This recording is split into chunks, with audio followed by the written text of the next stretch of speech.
bad mistakes, Yeah. but I change, and I've never been afraid to apologize to my son.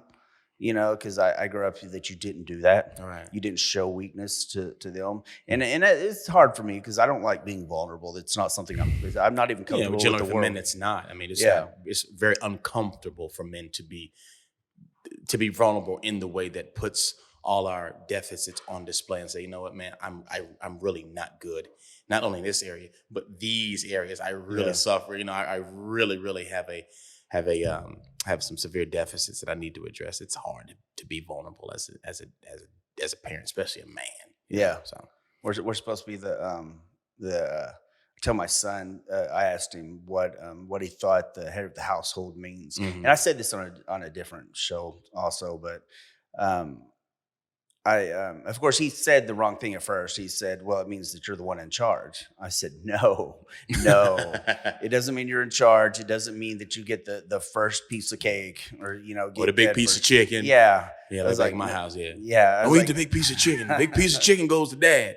Right. yeah. I told her, I told her, I was like, "Do you realize, you know why I make you feed the dogs first thing before anything?" I said, "Because they depend on you." I was That's right. like, "The burden of their life is on you," and that's the way parenting That's right. and being a head of household. It's the burden is always on me. Yeah. No matter what happens, I have to make sure that I have a job.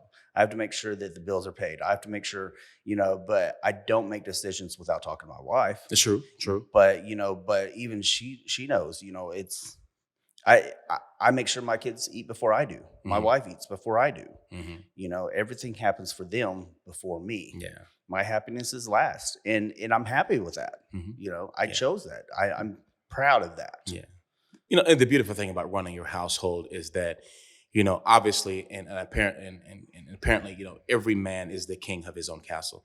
And the way that you choose to run your household is just exclusively, relative to how you choose to, Yeah. to operate. It's your home, and you lead the way that you want to, or better yet, or maybe the way that God instructs you to lead. But I mean, again, my wife always fixes my plate, whereas you always eat last. I mean, Yeah. the two are diametric to each Yeah. other, but neither way is incorrect or Yeah. inappropriate or wrong. It's just how you choose to govern And your my household. wife actually Are we, fixed are my. we, are we Gordon? Are we? Oh yeah, we're Okay, all right. gotcha. Sorry. It's all right. I know where we're going. You get used. He floats everywhere. Yeah. Gotcha. I actually, my wife fixed my plate every time, and Mm. it's strange to people because my wife's 30 years old. She's 11 years younger than me, and she grew up in her household did not do that Right. or anything. But it's just she doesn't serve me. We serve each other. Right. We just have different roles in how we serve each other. So your wife is 11 years younger than you, right? Hmm. So what do you call an older guy that has a younger chick? Like, is a because then one of the familiar terms like sugar daddy, but that's not Yeah. you. So are you like a mountain lion, I or know. you like I'm not sure what the correct term for that is. I've never even thought of a name for it. I was like, I kind of like mountain Say lion. cougar, but Yeah, it's not yeah, you. yeah. So you like a Mountain mountain lion. lion? Yeah, mountain lion. Mountain lion, man. I like mountain lion. I think we'll roll with that one. Mountain Yeah. lion sounds good. Yeah, Yeah. I can deal with that. I I've never even thought of that because I'm definitely not a sugar daddy. I'm not rich yet. You don't strike me as a sugar No. daddy. Even if you had lots of money, No. you still wouldn't strike me as somebody that would be a sugar daddy. Yeah, no, Yeah, it's no. just not Joshua Hayes. That man. was my second wife tried making that happen, and we saw how that went. Yeah. It doesn't tend to work out well. No. But yeah, no. Family dynamics weird, especially if you didn't grow up knowing anything about the way it's supposed to go. Hmm. The only hardcore lesson I ever got was from my granny and grandpa. I remember them, and they passed away when I was really young. But I remember they would not argue in front of their kids or their grandkids, and I think that's an important thing because Yeah. other than that, that's all I saw. Right. Was fighting and arguing, fist fighting, stuff like that. So, and I saw how it affects people. It does. And It does. it made me where I didn't, I couldn't stand up to a woman, until after my second wife left me. I couldn't break up with a girl or a woman, until after. And I thought, I was like, being weak is not being strong. I know that sounds weird. Is that you think you're being a man? No, that makes sense. That makes because sense. you're sitting there allowing them, but it's not controlling to say no. No. I think encapsulated within each gender, whether you're a man or female, is a certain a strength Yeah. that exists in being authentically and genuinely a man, and organically and authentically a woman. And I don't necessarily think that it requires each one of them necessarily to forfeit who they are. But I think what happens is when you understand what role you play within the, I would say within the infrastructure of relationship, um, and you can couple and coalesce that power together as a man and a woman, that's where families tend to do the best, is when dad knows what dad's role is and what dad's responsibilities are, and mom operates in her feminine role, and then her motherly role as being a nurturer and a lover. It's when those two complementary forces are in act at the same time and everybody's aware of what their responsibilities are and role, that's when you have a successful family. Now notice I didn't say perfect family. Yeah. I said a successful family, because again, like you just said, I have done that. I've had arguments, and you argue in front of your kids. Is it the best thing? No. But those things take time to learn, especially when you were raised or you were groomed in an environment to where you didn't see how to have a discussion or have a disagreement behind closed doors, and you stay on topic, you stay on point, and you get to the core issue. And it's one of the things that me and my wife talk about a lot, and it's something that we've had to come full circle on, is that number one, usually whatever you're arguing about, the thing is usually not the thing. It's usually like a compilation of something else or other things that have built up that have led to this blow up or this spillover.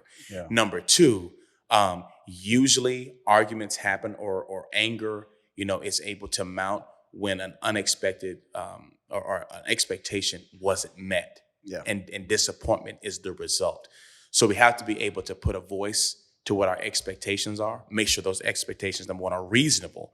And then if you're disappointed because your spouse and or partner didn't meet that expectation, let's talk about that in a reasonable way. And I know, you and I talking, it's easier, much easier said than done, because again, we have this thing that continues to kind of guide the way that we choose to approach and how we usually talk, and that's our emotions. And that's something that's very hard to keep in check at times, especially when we're really, really passionate about something, or we think that we're right. And most of the times it's not about being right. My wife grew up with her family's her mom and her stepdad were completely opposite of me, and they grew up in he who yells the loudest is the winner of the argument, and it's all about winning the argument. And I've explained to my wife that one, I will not yell, I will not tolerate yelling, raising the voice. Right. And when we first, I don't have to say it anymore, but I used to say, because she'll start nagging about something stupid. And I'd say, "Oh, is this the one? Is this it?" And she looks at me like, "What?" Gets that chicken look like, yeah. I was like, is this the one that we're going to remember in 2 years? Right. And then she stops and she's like, she just walks off. Yeah. But that's it. But she also is bad about not talking at all. And right. Well, that's not good either. Yeah, it's horrible. I mean, you can't. Granted, I've had to learn not to overtalk, overconversate something. I'm guilty as well. I'm like, I want to fix it. Let's fix this. Because we're men. We're fixers. Yeah. Naturally, we want to fix. What's the issue? Let's fix it. Right. Well, sometimes you got to, like a vet said. I had one of my dogs bit another dog, just snapping at it, but did some major damage. And all the vets wanted to feed all these drugs and stuff to it, and do this major surgery. And he said, people don't tend to trust what God gave us. He said, just let it heal on its own sometimes. Right. Sometimes you just got to let it breathe. You have to do. Yeah. And I've taken that lesson in a lot of things, including arguments. Sometimes, now, you can't let it breathe through too long because she would like to walk away and ignore it. Pretend like it never happened. And I said, I will fester it. I will think about it. But I also found that if I let it give a little bit of time, I get a better perspective of where everything was and what she felt and what I felt and what was really going on, and step out of your emotions, because then your emotions die down, your heart rate goes down, you're calm, and you make better decisions. Absolutely. And then we talk about it later. Absolutely, man. And not to be again, like I say, the the unfortunate condition of humanity is that we're all fragile and broken in many, many ways, and oftentimes in probably many more ways that we probably don't care to admit. Yeah. And that brokenness is often reflected in the relationships that we exist in, that we have. I've always said that, we're all just mirrored reflections of each other's brokenness. This is a broken and it's a fallen world. But if we can get outside of ourselves, and I've called it, me and my wife have talked about this a lot. For us, this has been a season of introspection. This is me looking inward and understanding that the only person in this world that I can change is me. Yeah. So if I want to make a beneficial or an advantageous change to the community or the world or the environment around me, I can't force anybody to make a decision that I would make. The only thing that I can change is either change my perception of it or change the way that I see it. Yeah. And so it's kind of been the catalyst for self-improvement, for self-development, for to reach this point of self-actualization, where you come into a full understanding of who you are as an individual, who you are as a person, and then you operate mechanically, kind of converging that with who God has called you and the purpose that it's called you to be. Because if you don't understand your purpose and you don't know who you are, then you become a very lost person. So you have to, having that relationship with God, partnering up with him, walking with him hand by hand, and allowing him to show you who you are and that your identity is anchored solely in him, helps you to discover that purpose, and then gives you a spirit that kind of peace that is able to, as the Bible says, surpass all understanding. And then when you have those disagreements, when you have those arguments, when you have those moments where you don't see eye to eye, you're able to resolve those things with the kind of patience and compassionate that Jesus would want us to resolve those arguments. Because the Bible says when you have an alt with someone, what does it say? You are to go to that brother or that sister and resolve that alt. And if you can't find restitution there, then bring it before a couple of witnesses. But Jesus gives us very good examples of how to try to resolve conflict in a very peaceable manner, if that makes sense. So it's no different than relationships, and it's no different than marriage. I think a lot of times what has happened is we live in a modern culture right now where everything is vying to destroy. I wouldn't say destroy, where everything is vying to redefine our identity in something else that's trying to pull us in that direction. So if it's not social media trying to give you an identity, it's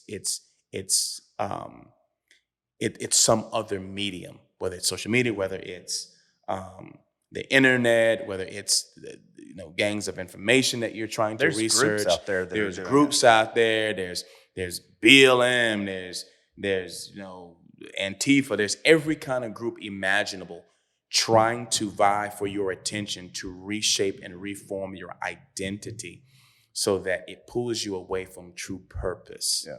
And I think when we allow that to happen, I think we're witnessing the destruction and the chaos of what happens when people are pulled away from that purpose into something that they may not necessarily be aware of where they're gravitating toward or being pulled to. So very important to be aware. So that's why I said the season of introspection is important, not only in just relationships, but as men. Does that make sense? No, perfect sense. Yeah. Right. Sorry if that was kind of long-winded. No, that's fine. I don't mind just sitting here listening, to be honest. Yeah, it's all good. Nobody wants to hear me talk. I do. That's why I'm here, man. I appreciate that. Absolutely. Getting back a few steps back there, I had this, lack of better terms, a friend of mine that I worked with. He was a homosexual. He was completely opposite to me, very, very liberal, so liberal and so strange thought. He said it was impossible to be racist if you're black, that type of liberal. And he told me one day. Forgive me if I give you the Yeah, exactly. I was like, if a black guy's sitting there beating the crap out of somebody saying, I hate you because you're white, he's not racist. Yeah, that guy. Yeah, I'm not sure about that one. Yeah, man. But he swore up and down. He's like, no, they can't be because they're entrapped and the white person's not. I'm like, this is a white guy, by the way. But he was explaining something that actually shocked me. He said he does not agree with homosexuals having kids, and I was like, what? I mean, it's a stop the truck moment because it came out of left Oh field. yeah, that's like stop the truck, let's get out kind of moment. Like yeah. I need to get a snack at Quick Trip, maybe a Yeah. coffee and I mean, he was sitting there, some and I Twizzlers or said, something, right? I said, why? He said, well, it's because when he was in New York City, he was actually a nanny for a couple of gay guys, and sorry, airplane. It's all good. It happens. He was a nanny, and what he noticed is that because there was only a male dynamic, even if the other male is effeminate, effeminate, it's still he's a male, and children need both. We need that dynamic of nurture and nature, and and authoritarian and looking up to and stuff. That's why a lot of women that grow up without fathers end up having some major issues with daddy issues. Yeah, I think we all got daddy issues. Yeah, to some degree, and guys, we have different kinds of daddy issues. Yes, we do. We have nobody to impress. That's right. We have nobody to work for and stuff to look. So we're always looking down on ourselves, right? Because we didn't have anybody to say, hey, look at me, Dad, look what and be proud of. Right. And so it actually was the first and only time me and him agreed on something. And I don't dislike gays or anything. I don't have an opinion. It's not my business. It's just a non-issue for you. Yeah, it's a non-issue. Right. Because it's just my job is to love people. That's it, man. Love everybody. That's all we're called to do, man. When I finally became a Christian in 2017, and I read what Jesus said, and I remember everything all these other Pharisaical Christians told me, these karaoke Christians tell me, oh, you can't do this, can't do that, and stuff. and I read what Jesus said, and I remember that one story about where Peter asked Jesus, because Peter was a cocky SOB. He wanted to be top notch. I mean, I like the guy. Him and Paul disagreed, obviously, as we can see, because they split and they each went their opposite direction. Yeah. Right. And but Peter asked Jesus. He said, "What is?" And I might have said this in another podcast, but it's an important story. No, it's all good. I ain't heard it, so yeah. But he said, "You'll remember it once I tell you." He said, Jesus, what's the most important commandment? And he said, well, no man will be able to fulfill all 10 commandments. We're bound to fail. We're human. That's what we do. Right. He said, however, love God with all your heart, all your soul, and all your might. He said, these are the two most important commandments. Right. And then as the like, just as importantly, love your neighbor as thyself. That means we're supposed to love the neighbors just like we were to love God. Not look at them like God, but love them like that. Yeah. And I've had to have come to Jesus moments with myself because I've always had a judgmental attitude with people. Right. Not capital J. I didn't condemn people. Right. But I thought still, I was like, that's not a Christian. That's not. And I'm like, I can't determine somebody else's salvation. No. It's not my job. I can't say we don't save people. I hate it when people say I got somebody saved, or when were you saved? I was like, when I was born. I don't know, but I can tell you when I decided to give everything to my beliefs. When I decided to follow suit of what I saw Christ do, he's an example to me. Right. It's not a religious example that I'm sitting there think I'm supposed to worship 7 times a day or something like that, or do this or do that. I just do what Jesus said. And he gave a lot of advice throughout the times, but he was talking to people, giving them life advice. Yes, he was. We're not all going to be able to follow that, and people want to do that. And the thing that I might be getting a little off, I was going to say off script, but we don't have a script. Getting a little off story, but I was thinking about this hardcore. I mentioned this the other day. People like to use the Bible as a weapon against fellow man, against other Christians. Of course. When it's actually not meant for that at all. And that's one of the reasons why a lot of people that aren't Christians, aren't believers, will judge it like they know it. Right. It's because they see these guys do something. Of course. And they're being hypocrites. And we're all hypocrites. Every one of us are hypocrites. At some point, right. Yeah. We're all hypocrites. But what was used against me, the number one verse was Romans 12:2, saying that we're supposed to not be of this world, or something to that effect, right? And I listened to that, and then it finally dawned on me about actually a few weeks ago. Well, if that's really what it means, is we're supposed to be completely different than everybody. What about 1 Corinthians 9:22 through 24? I Mhm. became all things. Well, I became, All things to all people. yeah. You know, Right. I was weak to win the weak. Mhm. You know, I became all things to all men, so I can, Win them over, right? Exactly. But it's the quoting scripture doesn't matter.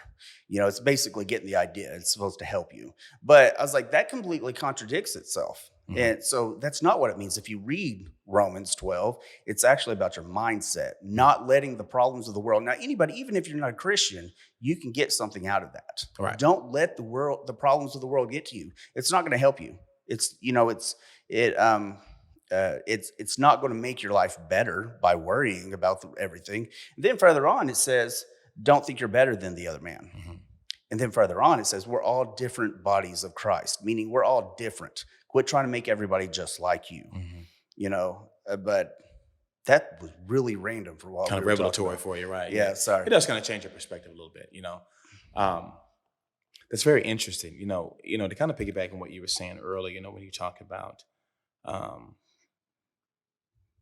I think you made a reference to the lifestyle of homosexuality, and, Yeah, and it was coupled with, I think you maybe said something earlier about some kind of it being racially charged or some kind of racial incident that was kind of coupled with that. yeah, Again, when we talk about the identity of humanity being lost and who we were designed and purposed to be, I think one of the most dangerous things that we have done is we have taken the things that we desire the most and we have unknowingly or we unrecognizably have elevated these things to a place of godhood in our life. And this is probably going to be a very unpopular perspective and a very unpopular opinion that I'm about to give. But what I see is that race to me in this country has been elevated to godhood status where people will begin to worship their race and race precedes everything that they do. Everything. You know, Race becomes that main staple in the adjective position that describes everything. So if I'm black, I'm a black this, I'm a black that. yeah, Or if I'm white, I'm a white this, I'm a white that. If I'm Mexican, I'm a Mexican this, I'm a Mexican that. And and I think it's important culturally to be in tune with where you come from. I'm not saying that we should absolutely absolve ourselves or disconnect ourselves from where we come from, our culture. But what I'm saying is we have to be reflective in that how is the way that we've inculcated race in our culture, how is that serving us? yeah, Is it serving us well to believe that, to aspire that it's race over everything? You and I are Christians. Christian is first. I'm just a Christian that just so happens to be black, but I'm also a father, I'm also a husband, I'm also a lot of things. But Christian in the adjective position is the most important thing in my life. And I think when we look at where we are right now as a country and the tribalism that we're observing every day, one could say that these tactics, being used, or these paradigms that so many people are embracing, are done on purpose to continually to foment and promulgate the kind of division that we're seeing. And if you don't believe that, then you could look at just how many factions that are being pitted against each other. It's the gender war, so it's man against woman, then it's black against white, then it's gay against straight, and now we have a new one that's emerging, which is the vaccinated versus the unvaccinated. yeah, And what my hope and my prayer is for this nation is that people will recognize the tools and devices of the enemy. They will recognize what he's using, that it's to absolutely divide the body of Christ, but more so pit brother against brother, sister against sister, mother against father. These things will be being done purposefully to continue to foment that kind of division that keeps us from coming together and realizing the true power of freedom that we have in Christ. yeah, If the devil's busy keeping people divided at each other's throats for whatever thing that you believe, then we're never going to be able to realize how coming together in a way that a nation should come together is our most beneficial and positive strength that we have as a country. yeah. Does that make sense? No, totally, Yeah. perfectly. And so it's particularly bothersome to me now. And again, like I said, this may be wildly unpopular. again, like I say, I know that quote unquote there's a cancel culture exists. They may try to I don't even know what that even means. But it's very disheartening to me when I hear government officials tout such rhetoric. Yeah. When they wholesale try to indict or blame a segment of the populace for not doing what they think they ought to, which is in the best interest of those people who are willing to push that narrative. As being a free and autonomous individual, I reserve the right to make those decisions that I feel is best for me and best for my family. It's not up to anybody else to force, coerce, manipulate, or get me to capitulate to what they think is best for me. Those decisions are exclusively made by me, especially being a man and the king of my own house. Yeah. And so I think when we try to do that, we get into this weird space and time where we usurp freedom, we subjugate it, and we put people in a very defensive posture to protect their right to make those decisions at all costs. I just don't want to see this country traverse down that road, because that's not a good place for us to be. Does that make sense? I know we kind of switched topics No, it's a little fine. bit. I do that a lot. But we talk about identity, and so many people's identity is wrapped up in the agenda of the day. Does that make sense? Yeah. That's where my identity. That's who I am. This is where I live, as opposed to realizing and recognizing that everybody, whether you agree with it or not, has their own individual right and freedom to make their choices that they think are going to produce the best outcome for their life, whether it's their lifestyle, whether it's their health, whether it's their family life, whether it's their spiritual life. Those are things that that God has given us the freedom of choice that should be protected and preserved, not infringed upon. Yeah. Yeah. No, I completely agree. And I've noticed very early on groups like Antifa and Antifa. and Have you pronounced it? Whatever. And BLM, and it's they perpetuate a lie on purpose. They know the way people are. We don't research. It's amazing how many people I've spoken to that had never even seen the BLM website. Oh yeah. They have no idea. I'm like, Yeah. I was like, they're literally trying to destroy everything you're trying to gain. Right. And you don't see anything strange with that. I was like, and they're not even using real scenarios of injustice. Right. And I'm not saying there's not injustice in the world. There is. Oh, there is every day. Yeah, we're humans. You're gonna find some crap people doing crap things in Absolutely. all professions. Right. I know I did it for 11 years, and I saw some crap police officers. Oh, and of course. stuff, That's undeniable, man. We see it. Absolutely. Yeah. And I've had to deal with them. I've arrested them. But it's not the majority. But it's like Antifa. The fact that they call themselves anti-fascists, and they're literally doing what fascists would do. Right. Yeah, it just doesn't make and people fall for this stuff. And it's like they don't want to research it because they want to believe, they feel, they burn emotions. As a car salesman, it's the emotions, bro. Yes, they told me that, you sell based on emotions and stuff like that. And I wanted to prove that I didn't have to change who I am, because I don't work off emotions. That's right. And I just worked off of facts in what was best for that family situation. And I got Salesman of the Year by doing that. Come on now. I talked to the person, the individual. I didn't try to sell an emotion. I wanted you to know, here's what we stand for. Here's the way we are. Here's what we can promise and what we can guarantee and what we can't promise and guarantee. Right. And if people want to join your crew or whatever you want to call it, let them do it. I mean, I think everybody should. I completely disagree with BLM, but I think they have the right to speak. Of course. It's a free country. I think Antifa has the right to speak. Just don't hurt anybody. Just don't hurt anybody. Right?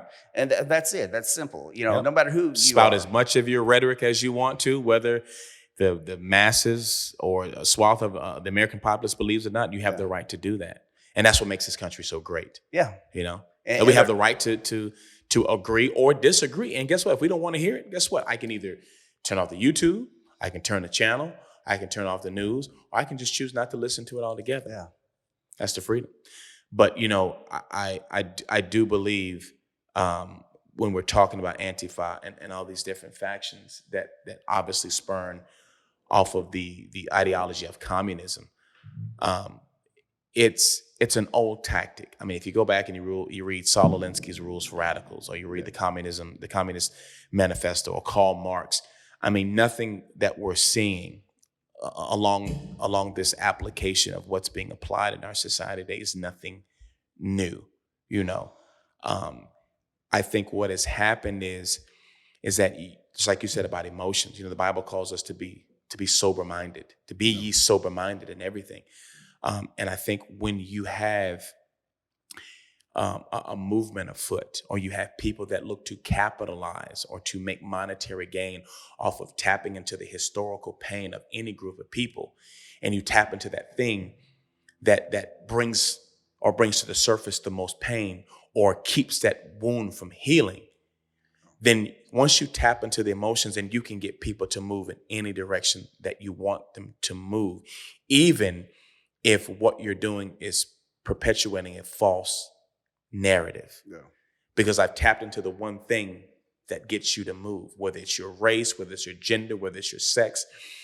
When I can tap into that, I tap into emotions. And once I have your emotions, I've got you hooked. And now I not only can get you to move any way that I want you to move, I can get you to believe anything that I want you to believe. And guess what? When I've got you in a position, a place where I get you to believe what I want you to believe, I can get you to do anything that I want you to do. And there is no better example than what we're living in right now. Yeah. No better example than that. We understand that I get that race is a very tender spot. I know the history of this country is a tough subject to completely unpack. I get it, and I understand. But what I'm about to say right now is going to be wildly unpopular, and people may agree, they may not agree with me. But if there are people in this country that are still suffering from the results of slavery, which was 400 years ago, if we're still using that as a cudgel to beat people across the head for something that we weren't a part of, that I was never a slave, you were never a slave on, if we're still suffering the effects of that, we need to go to therapy. Yeah. We need some physical, we need some spiritual therapy, and we need some mental therapy. Because at some point you have to come out of that. You have to start the process of starting to heal as an individual, as a community, as a family. We have to start a therapy process to get those things resolved within our spirit. Otherwise, guess what happens? We're going to keep repeating this over and over and over again. And the next event that happens is going to get those people who put their emotions all on the line, who lead with their emotions. You're going to be able to grab the emotions again, get them to believe something, and get them to do something. So we have to recognize that these devices are in play by those who look to capitalize and monetize off of pain and suffering. Yeah. It's time for us to go to therapy. I don't care whether you're black, you're white, you're Mexican. We all got family trauma. We got cultural trauma. We got environmental trauma. We need to go to therapy and stop looking at ourselves as perpetual victims and start looking at ourselves as victors who are able and capable of overcoming, not because we can do it of our own strength, because God has called us and called me an overcomer. I'm more than a conqueror. Through him, I can do all things through Christ, which strengthens me. Yeah. So the key is not to create continued agendas, and this new narrative spins off of this one, and this one spins off of this one. The key is to come back to an semblance of yourself and recognize that I'm responsible for my own healing. And you're responsible for your own healing. And once everybody takes responsibility for the way that they need to be healed, then that will be the catalyst that causes the dramatic and revelatory change that I think that I think can reform the country in a way where we can see positive results and put this whole racism thing to bed. Exactly. We can put it to bed because it is on life support. But the problem is there's some people, again, like I've said before, that look to capitalize and make money off of it because it's a source of income for them. They don't want it to die. They have to keep it alive, because if they let it die, they'd be out of a job. And if you don't believe me, Booker T. Washington said this same thing about 70 or 80 years ago. He says there's a group that keeps the grievances of the Negro stirred up so he doesn't lose his job. Okay, Al Sharpton. Absolutely. They keep that wound, that open wound of racism festering, not so that you can get healed. No, not because it's true. No, it's specifically and exclusively for their financial benefit. And they And know so, people. No, go ahead. yeah, no, you fine. Go ahead, man. I was- And they know this, and we see the fruits and the evidence of this. But yet, and still, whenever the topic of race comes up, whenever there's an incident that happens, you again, we're an emotional people. We're emotional Americans. We get riled up. We're ready to get defensive. Instead of just taking a step back, stop looking around and saying, okay, you know what? Maybe I should reserve judgment until I gather all the facts first. Let me gather all the information first and then make a judgment and let the facts determine how I should feel rather than leading out my emotions first. And then the facts come out and then you're left in a spot saying, well, maybe I overreacted. Maybe there's some things I didn't know that I should have considered before I began to respond in this way. We have to take responsibility with the way that we choose to respond and not react. Yeah. Sorry, man, that was long-winded. No, go ahead, brother. Go ahead. No, I mean, throwing the question, I'm right here, just getting uppercuts. I love it. I love it. I'm listening. I'm keeping tabs, and I'll throw it in there. Well, whenever I get the chance. I mean, we're seeing that this is not doing anything to serve the future generations coming behind us. It's not doing anything beneficial for them. We talked about CRT. The whole critical race theory. That's not doing any good for your kids being labeled as a perpetual victimizer. And it wouldn't be doing any beneficial or any advantageous favors to my kids being looked upon as perpetual victims. How does that serve? How many people have you seen successful that thought they were victims the whole time? Man, come on. They're in prison. Stop. They're on welfare. Right. That's where I see them. It is natural and innate. Look at toddlers, children. How many of them take accountability for when they screw up? It's your fault. Zero. It's somebody else's fault. It's everybody else's fault. fault. That means it's innate for us to blame somebody else. Absolutely. It's a learned behavior to take accountability. And nobody wants to believe that they created their poverty, even though they were born in poverty. I was born in poverty. My mother abandoned me when I was 8. I mean, come on. You can't have all these excuses that the world is out to get you. Look at the world owes you something. Look at Frederick Douglass. Thank you. He was in the time of slavery. He was a slave twice, ran away. He figured out how to teach himself.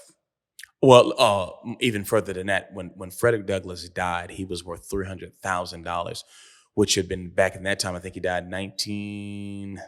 Don't give me the line, but when he passed away, that would have been in today's currency. He'd have been a millionaire. Yeah. So he went from in his lifetime, he went from a slave to a millionaire. And the right. So don't tell me that it's not possible.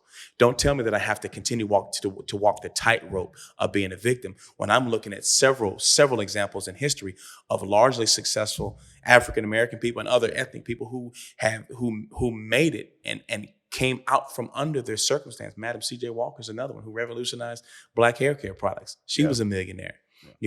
So it is possible. But if you are told and constantly told that it's not possible because of some external factor or because of someone else, then you never ever realize what you're capable of. And that's the lie. And that's the bill of goods that a lot of people have been sold, is that whenever they are not successful in life, it's not because of them, it's because of someone else. Yeah. And that's a lie.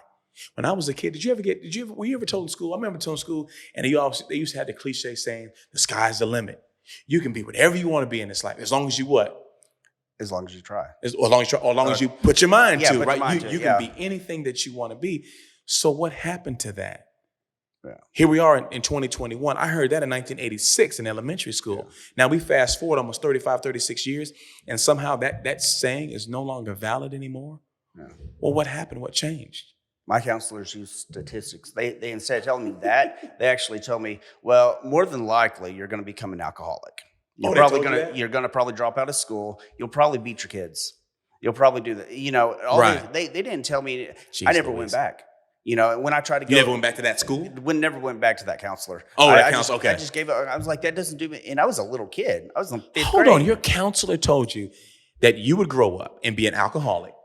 You would probably beat your children, and what else? And I'd probably would wind up in jail or prison. Wind up in jail, prison. All these statistics based on my parenting and the way I grew up. Right? And because that was and is it true statistically Statistically, yes, but we don't live off statistics. Statistics can change depend on the certain variables, and nobody knows them variables. Well, no, well, the variable that you have that nobody wants to account for is choice. Yeah. You have the choice.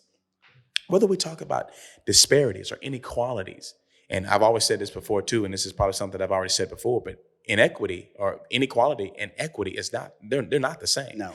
But when we talk about these disparities, whether you want to, quote unquote, tout the wage gap, or you want to talk about disparities in this sector of the economy or that particular subject, the fundamental variable that nobody accounts for when trying to place or disperse blame onto someone else is they never include the variable of choice. Yeah. You have a choice. You always have a choice. It may be between two choices that you may not like, or maybe two things that you may not want to do. But my dad always taught me, you do what you have to do to get where you want to be. So the choices you make today may not be where you want to be today, but that is the choice that's setting you up for where you want to be later. It's about setting certain goals and milestones. And again, we live in this culture it's gratification, it's instant gratification. I want mine right now. Yeah. And people aren't patient enough to be groomed through the process. And that harkens back to God. If God were to give you everything that you wanted right now, what lesson would you learn in that? He would be an instant gratification God, but God doesn't work that way because he's trying to groom and develop something in you. And that's that's, I think, the reason why when we pray for things, when we ask God for certain things, he doesn't give it to us right away. He wants to make sure that when we arrive at that destination, that he's prepared us along the way for us to be able to handle what he's getting ready to give us. Our struggles are needed. I was telling somebody earlier today. Absolutely, bro. That It's needed. we were talking about healing today. Talking about healing? Healing. We Healing, were talking okay. about healing. And, there's a lot of theories. And I think it depends on you. It depends on the certain situation between you and God. It depends on what God wants. But I said this. I said, I always wondered why I couldn't be healed of all my injuries, and it's kept me from going back to law enforcement. And then it occurred to me, because it's kept me from going back to law enforcement, if I would be healed just a little bit, if my pain level was a little lower, I would jump right back into law enforcement, and that's not where I'm supposed to be. Right. I know I'm not supposed to be. I'm supposed to be make these shirts. I'm supposed to be putting out a message out there that there really is hope in this life, and it's not what you think. Right. Christianity is not what you think it is. It's not. It's not about beating you down. It's about building you up. It's not about making you become a certain thing. That's between you and God. Mm-hmm. I have nothing to say about what you're convicted to do. That's between you and God. Absolutely. He'll tell you. He'll tell you. And nobody told me this. Mm-hmm. But I didn't have anybody tell me about choices and all this other stuff.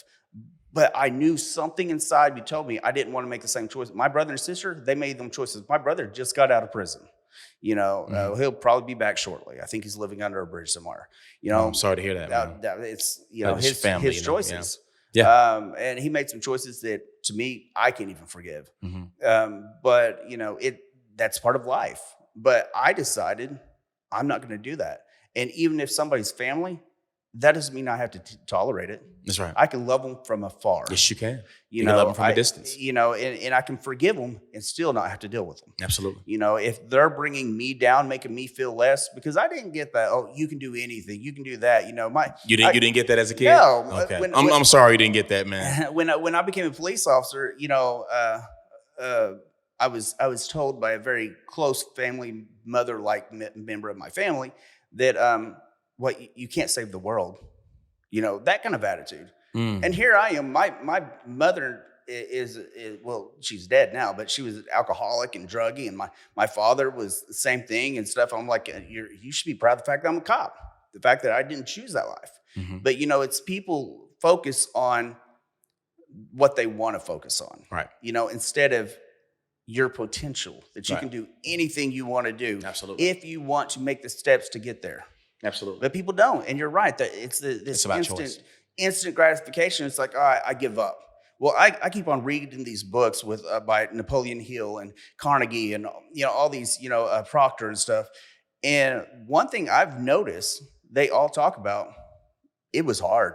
Mm-hmm. And they just didn't give up, even when everything that said they should give up. Right. They did not give up. And they didn't have the intelligence. Mm-hmm. They didn't have the money. They didn't have anything. They just did it anyway. Absolutely. What's What's very interesting too is the when you take a perspective, we think of having a perspective in philosophical terms or Socratic questioning in terms of how do we think? How do we, how do we unpack questions that get us to think about whatever topic of the day? Um, but what's interesting about perspective is that, like you said earlier, it does change. And I give you a prime example. If I were to take a pebble, a rock, and I were to put it to my eye, right? Yeah. That pebble is all I would see. But the further I move that pebble out from my eye, I'm able to see everything around me. I have a greater perspective now of everything else around me, other than what that limited scope of just looking at that pebble, as close it was to my eye, provides.